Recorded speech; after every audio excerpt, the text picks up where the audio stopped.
Cuba ha sido noticia internacional desde el 17 de diciembre, cuando los presidentes cubanos Raúl Castro y Barack Obama de Estados Unidos anunciaron que restablecerían relaciones diplomáticas y hicieron en ese momento un intercambio de prisioneros.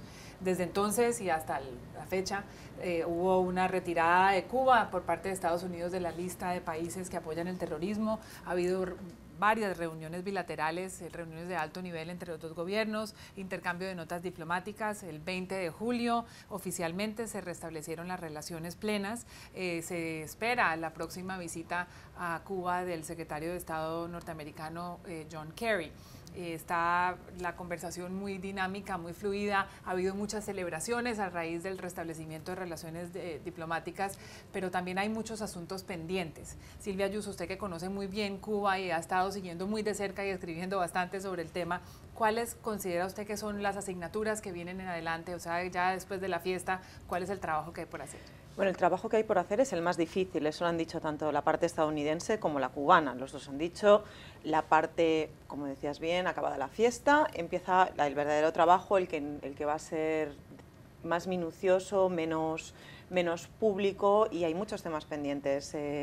Cuba los ha dejado claro desde el principio, quiere el fin del embargo, reclama Guantánamo, Estados Unidos le ha dicho que eso no está sobre la mesa de negociaciones por ahora, y Estados Unidos también tiene muchos temas. Tiene, por un lado, el gran tema de las compensaciones de todas las empresas expropiadas estadounidenses, son 7.000 millones de dólares que están legalmente registrados y que hay que hallar una salida para ello, y luego está siempre el espinoso tema de los derechos humanos entre los principales temas. Carl Mitchell.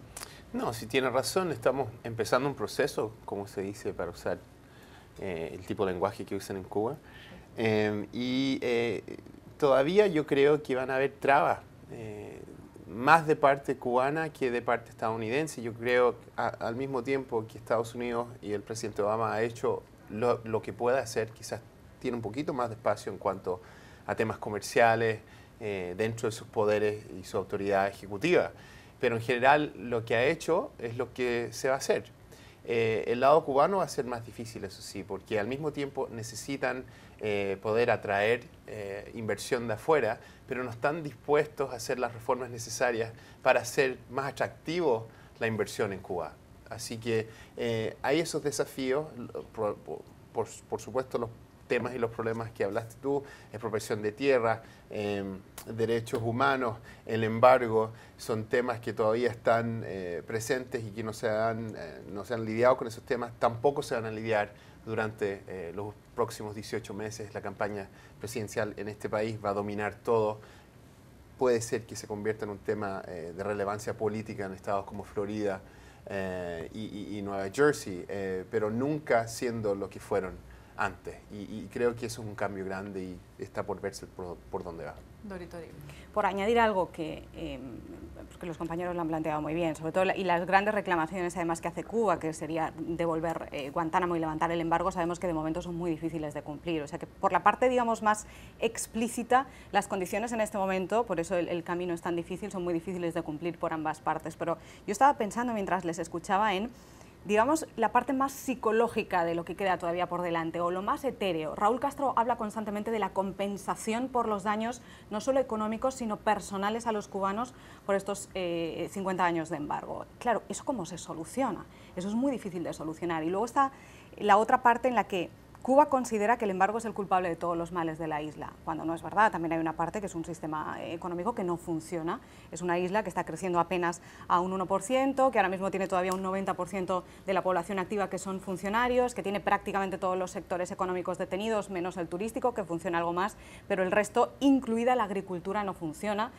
Cuba importa ahora mismo más de un 60% de sus alimentos. Es decir, es esta concepción todavía cultural de que el embargo es el culpable de todos los males que tiene la isla, cuando no es así, y cambiar eso va a ser muy complicado, y esa es una parte muy importante para que consiga avanzar el proceso hacia la normalización de las relaciones. A mí es donde ahí me parece que hay trabas importantes, porque al fin y al cabo cambiar elementos que pueden ser culturales, tanto aquí como allí, es una tarea muy difícil. Claro, el fin del embargo todavía está lejos porque, como todos saben, tiene que pasar y ser aprobado por el Congreso de Estados Unidos, cosa que no parece una tarea fácil. Pero suponiendo que el día de hoy se acabara el embargo, ¿qué beneficios reales tendría para cada país? Porque piensa uno, para Estados Unidos, bueno, es un mercado nuevo de 11 millones de habitantes, tampoco es un país gigantesco. Y para los cubanos, bueno, ya tienen una inversión importante de España, de Canadá, de otros países. ¿Qué tanto les beneficia un nuevo socio comercial? Sí, yo creo que los beneficios más claros son los beneficios políticos de terminar con esta discusión y que Estados Unidos realmente da vuelta a la página completamente y deja atrás la Guerra Fría. Creo que eso es un tema muy importante, pero en cuanto a los temas comerciales, hablando de manera más directa, hay mucho trabajo que hacer en Cuba todavía con los temas más básicos y fundamentales que tienen que ver con comercio y establecer cadenas de valor, establecer una manera de ver lo que es participar en el mercado, que realmente no existe. Creo que hablaste tú en cuanto al tema agropecuario, eso es un tema grande, hay mucho potencial, pero tampoco tienen ¿cómo se llama?, las cosas fundamentales para poder llegar a satisfacer su potencial. No está todavía. Hay temas relevantes con el tema agropecuario, azúcar. Y los Fanjul están mirando a Cuba y creo que hay un potencial porque no es solamente el tema de la producción de caña de azúcar, pero también es el tema cultural. Estos cubanoamericanos teniendo interés en la isla y poniéndose en un rol donde puede ser proactivo en ayudar a que estas cosas mejoren en la isla, pero creo que los cambios más grandes comerciales no se ven a corto plazo, se ven a plazo mediano. Silvia Ayuso. Yo, después de hablar con muchos empresarios estadounidenses, pienso que el pastel es mucho más grande de lo que parece. Es cierto, es una isla empobrecida, el Caribe, 11 millones de personas, pero no olvidemos varios datos. Cuba, que ya renovó hace 2 años el puerto de Mariel. Cuba es un hub, un punto de enlace crucial por su situación geográfica, tanto para transportes de materias primas, incluso de energía, para todo el Caribe. Luego está el tema turismo, que es en el fondo el principal también el negocio de todo el Caribe, y en el Caribe están muy preocupados porque si Cuba se pone a la vanguardia, hay empresarios que dicen que Cuba entra ya directamente en el top 10, sino en el top 5 de los destinos turísticos. Todo ello teniendo en cuenta la cercanía de Cuba con Estados Unidos. Tenemos toda una franja en Estados Unidos, la costa este, que en Estados Unidos, que es un país de pocas vacaciones, pero muy acostumbrada a tomar un vuelo por las distancias, la gente por 3 días se toma un vuelo de 3 horas a Miami para hacer 3 días de vacaciones. Por 40 minutos más estás en La Habana. ¿Qué harías? O sea, hay todo un potencial turístico muy grande unido a la mística de Cuba, La Habana, etcétera, que los cubanos han sabido también explotar muy bien por circunstancias históricas y porque no les queda otra. O sea, tener coches de los años 50, 60, pues era una necesidad, pero también lo usan, no hay otra isla que tenga tanto encanto. Y eso es una cosa muy importante. Y cuando acabe el embargo, si es que acaba o se limite, se reduzca, tampoco hay que desestimar lo que significará en la apertura a las instituciones internacionales. Cuba no tiene acceso ahora al FMI, al Banco Mundial, todo en materia de créditos. Eso es una cosa que a Cuba le interesa mucho. Quizá no lo dice abiertamente, pero es una isla donde ahí está todo por hacer. Si vamos a mejorar el turismo, hay que hacer un nuevo aeropuerto, hay que hacer carreteras, quizá hay que hacer un tren, hay que hacer hoteles.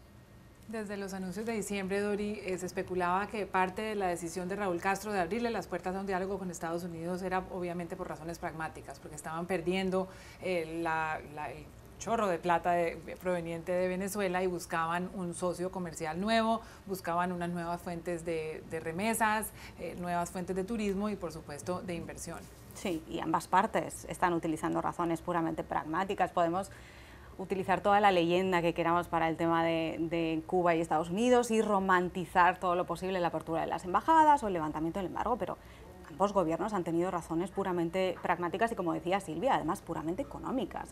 En el caso de Raúl Castro y de Cuba, posiblemente las razones son más lógicas, es decir, es una isla que quiere abrirse a la modernidad ya, y sobre todo a la modernidad económica y a los influjos económicos. Y esto, quiero decir, esto es evidente. El caso de Estados Unidos parece más difícil de pensar ¿Qué gana Estados Unidos? Por un lado estaría el peso histórico, es decir, bueno, ya cerramos capítulo, como decía Carl, se ha terminado la Guerra Fría, que este es un razonamiento muy, muy importante. Después, además, Estados Unidos gana influencia en toda la región, en toda Latinoamérica, una vez soluciona sus tensiones con Cuba. Y además, yo creo que es fundamental, y ahí volvemos al pragmatismo, que en este momento Estados Unidos no quiere ceder el mercado cubano a Brasil, por ejemplo, o a Venezuela tampoco. Una vez este año el gobierno cubano ya vota en el Parlamento y decide abrirse a inversiones extranjeras, Estados Unidos es cuando dice un momento, aquí es donde ahora empieza el mercado. Es cierto que es una isla muy pequeña, pero las posibilidades son infinitas, tanto el turismo, que puede entrar a ser turismo de lujo cuando se empiecen a construir hoteles y todo ese tema de los modelos de infraestructura de cruceros. Hay gente que incluso está hablando del turismo médico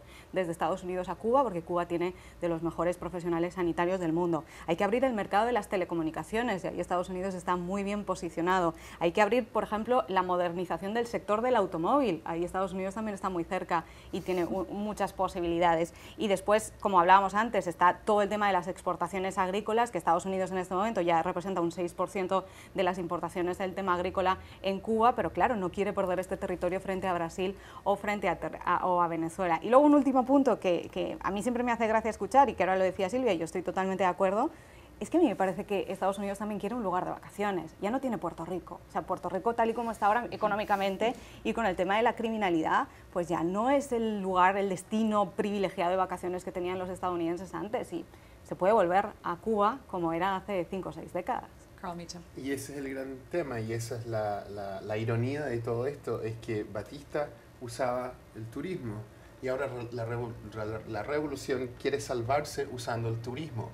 La ironía de eso creo que es importante señalarla. La cosa que yo creo que es distinta, eso sí, es que una cosa es hablar del potencial, ¿cierto? Y la otra es hablar de la realidad. Y la realidad es que hay un tira y afloje que existe en Cuba en cuanto, dentro del gobierno, en cuanto a abrirse o no, qué tipo de reformas hacer o no. Eso todavía no hay un consenso de querer abrirse, querer hacerse bien atractivo para la industria agropecuaria o la industria de innovación. Estaba escuchando de la gente de Google que cuando querían empezar a traer Wi-Fi, la tecnología que ellos le presentaban era la misma tecnología que tenemos nosotros y más avanzada, pero los cubanos y el gobierno cubano quería dial-up, quería el mismo tipo de acceso al Internet que teníamos en 1995 y 1996. Entonces, hay varias razones por esa. Algunas tienen que ver con el control del Estado y la regulación de la información, pero también tiene que ver con una conciencia de que este cambio, este proceso, es uno que va a ser muy lento. Y aunque hay mucho potencial y ahora hay más voluntad, pero menos flexibilidad en cuanto a los cambios que pueden venir, está ahí el comienzo de este proceso, pero de llegar a estar a lo que ustedes están hablando, creo que todavía queda mucho tiempo y tiene que haber una cultura de querer realmente integrarse al sistema económico mundial. 30 segundos. En cuanto a tiempos, pensemos que llevamos solo 7 meses hablando de esto, ¿y dónde estamos ya? Sí. O sea, una cosa de tiempos. Y segundo, han sido más de 50 años. Por supuesto que no va a pasar todo de la noche a la mañana, y no sería incluso seguramente bueno que pasara de la noche a la mañana. Algunas cosas, si se hacen un poco calmadas, salen mejor. En Estados Unidos hay elecciones, Carl Meacham, el año entrante, y el deshielo con Cuba se ha convertido en tema de campaña, en particular porque por el lado republicano hay 2 candidatos, Jeb Bush, que fue gobernador de la Florida, y Marco Rubio, senador por la Florida, que tienen bastante para decir en contra de la reapertura de relaciones diplomáticas entre los 2 países. Particularmente en un estado donde está la mayor parte del exilio cubano y donde hay la mayor oposición quizás de todo el país a una reapertura y a las conversaciones que se están llevando a cabo. ¿Cómo interpreta usted la oposición férrea que está llevando a cabo Marco Rubio y Jeb Bush, y si eso será realmente beneficioso con el resto de los votantes? Porque las encuestas muestran que el 90% de los cubanoamericanos jóvenes está a favor de lo que está sucediendo con Cuba. Yo creo que es algo muy curioso, porque la mayoría de la gente que quiere ser presidente en el lado republicano están en contra de la normalización, con la excepción de Rand Paul. Pero no refleja lo que está pasando dentro del Partido Republicano aún. donde ves muchos miembros del Partido Republicano, Collins, Moran, sacando legislación, Flake, sacando legislación para cambiar el embargo, para reformar la política que existe. Entonces hay una disyuntiva ahí. En cuanto a la campaña, creo que la razón por la cual Jeb y Rubio están apoyando otra política o están en contra de la normalización es por las simples relaciones políticas que tienen. Históricamente ese ha sido su fuerte, la gente que está apoyando el embargo, y va a ser muy difícil hacer el pivot. Ahora, yo creo que una cosa es hacer campaña y otra cosa es gobernar, y no creo aquí que hay vuelta atrás. Yo creo que quizás si el lado demócrata ganara, si Hillary ganara, sería mucho más proactiva en cuanto a hacer cosas nuevas. Pero creo que los republicanos no van a poder dar marcha atrás, porque no es popular ir hacia atrás y después tener que definir qué es lo que se gana con la política vieja versus lo que se gana con la política nueva. Creo que ahí te da la respuesta. Si alguien es pragmático, va a entender claramente que estamos en una fase nueva aquí y van a tener que lidiar con esa realidad.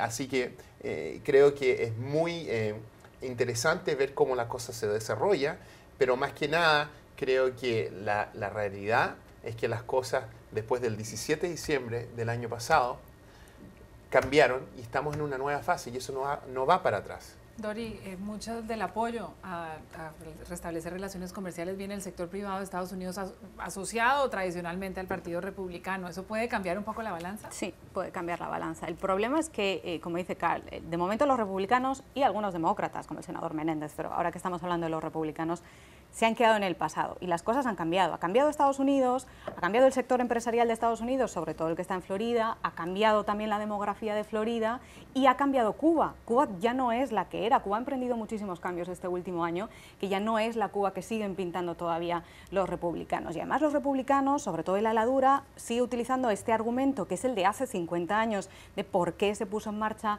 el embargo y es para echar a Fidel Castro del poder.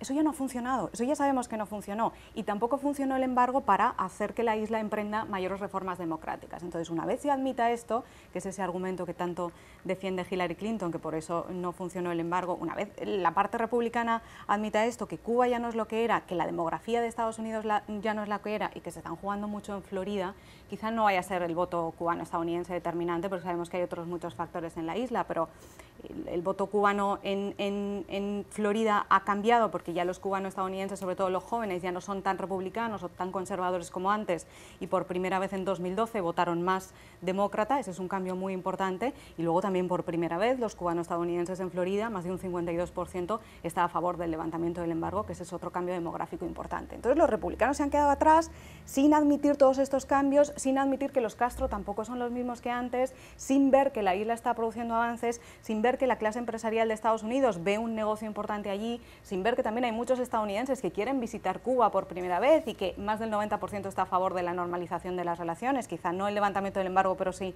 el restablecimiento de las relaciones diplomáticas. Y todavía los republicanos siguen atrapados ahí porque creen que eso va a funcionar a nivel electoral y yo no estoy tan segura. Silvia Ayuso.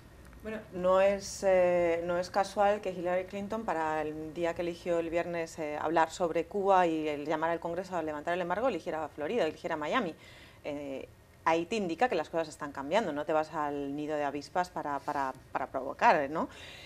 Luego está la cuestión que también hemos hablado alguna vez, Carl y yo, a dos, que es la paradoja de todo esto es que las razones para levantar el embargo en realidad son casi más republicanas que demócratas. O sea, prohibir a los estadounidenses, Cuba es el único, o sea, Estados Unidos prohíbe solamente a viajar a Cuba, es decir, deja ir a Corea del Norte, deja viajar a Irán, te deja viajar a Siria, pero además es que va en contra del país de las sacrosantas libertades y está el gobierno, que ese es otro problema, es el gobierno el que te prohíbe hacer cosas. Los republicanos son a favor en general, corrígeme si me equivoco, de menos gobierno y más libertades, y estas son las dos cosas que el embargo paradójicamente choca, y es la razón por la que muchos republicanos son los republicanos ahora mismo los que están llevando la voz cantante en el Congreso presentando propuestas de reforma. La última fue del congresista Emmer, que además dijo que cambió de idea cuando viajó a Cuba en junio, el pasado junio.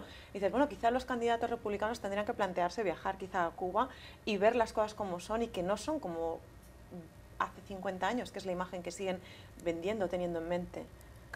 Bueno, estoy de acuerdo, creo que el espacio más grande en cuanto a esto es viaje y agro. Si estamos hablando de los republicanos, esos son los dos temas que van a realmente convertir a más republicanos en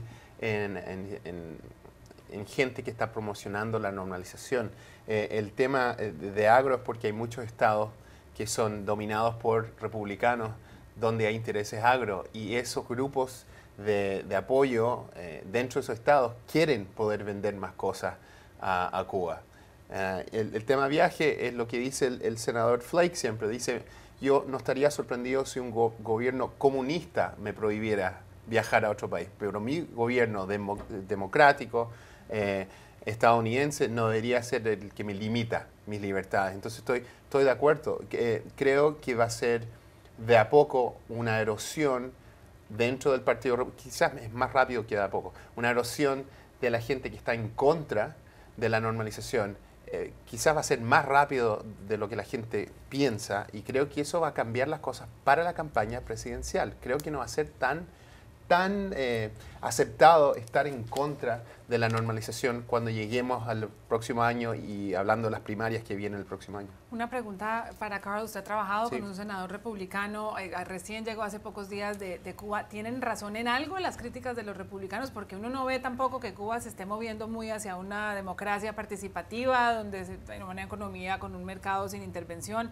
¿Cuáles son las críticas más válidas que tienen los republicanos? Bueno, el tema de derechos humanos creo que es un tema de verdad. O sea, los cubanos y hasta ahora el presidente Obama no han dicho nada en cuanto a temas de derechos humanos. Creo que el enfoque ha sido más en cuanto al tema de la normalización, más en cuanto a abrir la embajada, más en cuanto a las regulaciones que ha puesto el Departamento de Comercio y Tesoro y Estado, y mucho menos en cuanto a los temas que tienen que ver con derechos humanos, que es un tema que sería incorrecto con la ideología americana no hablar de esos temas. Y por muchos años eso ha sido un tema muy importante, no solamente de la comunidad cubana-americana en Florida, sino que también de Estados Unidos. Hablamos de derechos humanos con Corea del Norte, con Rusia y con China. Aquí también debe ser parte de la discusión. No creo que es el único tema, pero sí me preocupa un poco a mí que este tema no se está hablando mucho. Creo que esa crítica es válida. Esa crítica es válida, y luego a veces se nos olvida que para algunos congresistas como Ileana Ros-Lehtinen o Díaz Balart, esta es una cuestión personal, esta es una cuestión de sus propios orígenes, que son cubano-estadounidenses. En el caso además de los Díaz Balart, pertenecían a la clase, a la cúpula política de Cuba cuando llegó Fidel Castro. Para algunos políticos esta es una cuestión personal además, y es una cuestión en la que se sienten que pueden traicionar a los suyos, porque esta es parte de su historia y es parte de su familia y es parte de su comunidad. Silvia Ayuso. Con lo de los derechos humanos yo lo matizaría. O sea, para empezar, ya se ha abierto, se ha establecido un diálogo especial, paralelo, con Cuba, o sea, con un gobierno que se cierra como una concha o una tortuga a un diálogo de este tipo. Pues bueno, tienes que buscar maneras alternativas. Y uno de los puntos que más ha retrasado la negociación para reabrir embajadas fue la demanda innegociable estadounidense de que sus funcionarios pudieran viajar por toda la isla de una manera más libre. Hasta ahora tenían que pedir permiso también los cubanos en Washington por una represalia desde el gobierno de Bush, y eso les impedía, o sea, que un funcionario, para Estados Unidos es muy importante poderse mover por toda la isla, y eso no es para visitar las playas, eso es para hablar con la gente y tener contactos. Y en un país como Cuba, donde hay pocas telecomunicaciones todavía, es muy importante, y eso es lo que quizá a la larga, quizá de una manera menos brillante, pero va yo creo, a impactar en las negociaciones y en las conversaciones de derechos humanos.